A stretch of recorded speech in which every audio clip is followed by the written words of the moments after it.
Many founders don't realize it, but as your company grows, your communication starts to break down because you're on Slack or Teams or ClickUp, only talking about what needs to be done and not why it matters.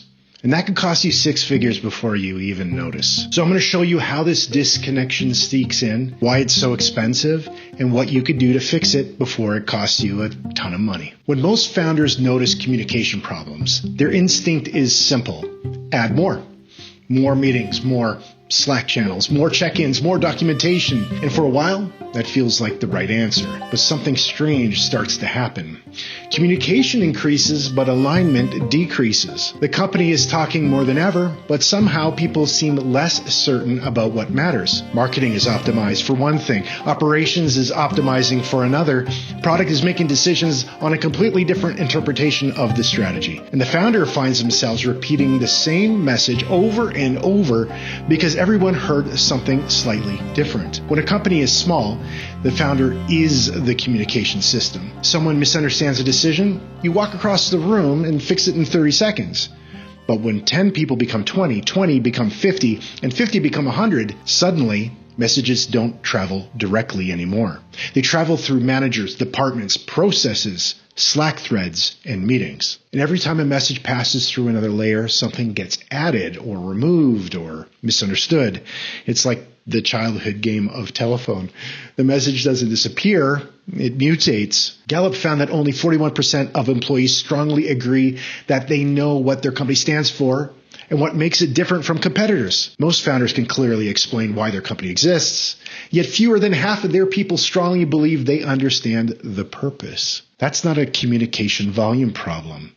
That's a transmission problem. Researchers and startup advisors call this mission drift. And it isn't because founders stop caring or employees stop caring, but because growth naturally creates distance between the original story and the people now carrying it forward. Every new layer of management, every new process, every new hire dilutes the original intent further. And mission drift doesn't announce itself. It shows up disguised as slow decisions, conflicting priorities, duplicated work, and endless clarification cycles.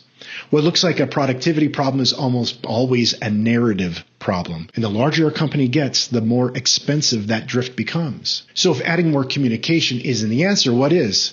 We're coming to that. But first, the real problem is fragmentation. And before that sounds like consultant jargon, let me explain what I mean.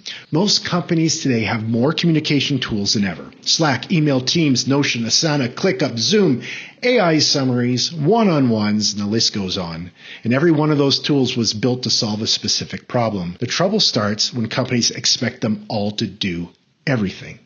Take Slack. It's fantastic for quick updates and projects. Can someone review this? The client approved the proposal. Here's the latest version. That's what it's built for. But somewhere along the way, companies started using Slack for something else. Culture, vision, priorities, meaning. The Slack isn't designed to carry those things.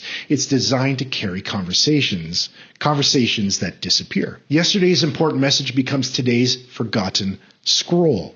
The same thing happens with meetings. A meeting can be excellent for coordination, solving a problem, making a decision, assigning responsibility, but most organizations expect meetings to do something else entirely. They expect them to create alignment, reinforce purpose, create culture. So the same conversations happen over and over again because the meeting isn't solving the deeper problem. It's compensating for it. Then there's the project management tools. Asana, Monday, ClickUp. They're fantastic for tracking work, but they don't explain why the work matters. A task can be perfectly documented and completely disconnected from the larger mission. People know what to do, they just don't know why they're doing it. And that gets expensive because every communication channel has a job, but almost no company has a dedicated channel for meaning, a trusted place where people consistently hear where we're going, why it matters, and what we believe right now. So people start filling in the blanks themselves.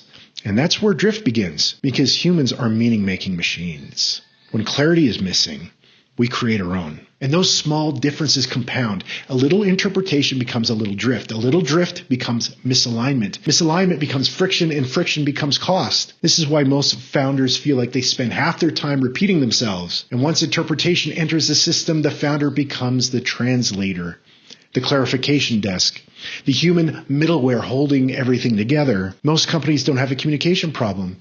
They have a meaning problem.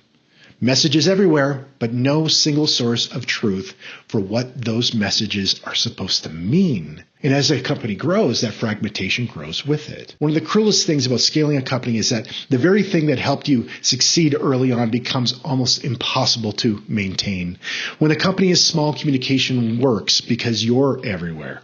You hear the conversations, answer questions, bump into people, sit in the meetings. You can feel when something's off. A founder usually notices in a specific way. They start hearing versions of their own message coming back to them, and something feels off. The words are familiar, but the meaning isn't. You've probably experienced this. Someone explains a decision and you think, well, that's not exactly what I meant. Or that's technically correct, but it's not the point. Those moments feel small, but they're signals. The narrative is drifting. And eventually many founders find themselves trapped in the same cycle. Every important decision requires them because they're still the only person that holds the original version of the story. People assume founders become bottlenecks because they won't delegate. Sometimes that's true. But more often become bottlenecks because meaning hasn't been successfully distributed. That's when communication starts getting expensive. Highly paid people spending time translating, clarifying, re-explaining, and waiting for decisions because the narrative infrastructure hasn't scaled with the company. So what does this actually cost? Because this is where many founders miss it. Communication fragmentation doesn't show up on your profit and loss statement. There's no line item that says your team spent 18 hours this week trying to figure out what you meant. Instead, the cost hides. It hides in rework, slow decisions, in meetings that never should have happened, in managers translating the same priorities for the third time, in talented people waiting for clarification instead of moving. Research from Microsoft found that the average knowledge worker now spends more time communicating about work than actually doing it, which means the modern company has created a very strange situation. We hired smart people to solve hard problems, then buried them under messages, meetings, and notifications. It's like hiring a Formula One driver and putting them in a minivan and asking them why they're not breaking track records. And here's what it looks like in practice. Take a 50-person company.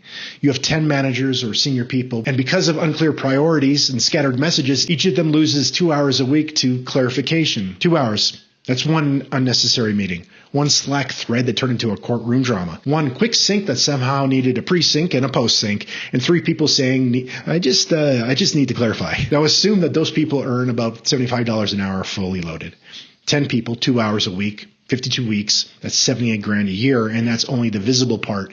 It doesn't include the employees pulled into those conversations, the duplicated work, the projects that shipped late, or the customer churn that was caused by internal confusion. It doesn't include the opportunity cost of a team moving at half speed because nobody is fully certain about what matters most. That number reaches 6 figures and more fast. One hesitation is nothing. A company full of hesitation is drag, and when enough drag enters the system, growth starts to feel heavier than it should. That's usually when founders start asking, why does everything take so long?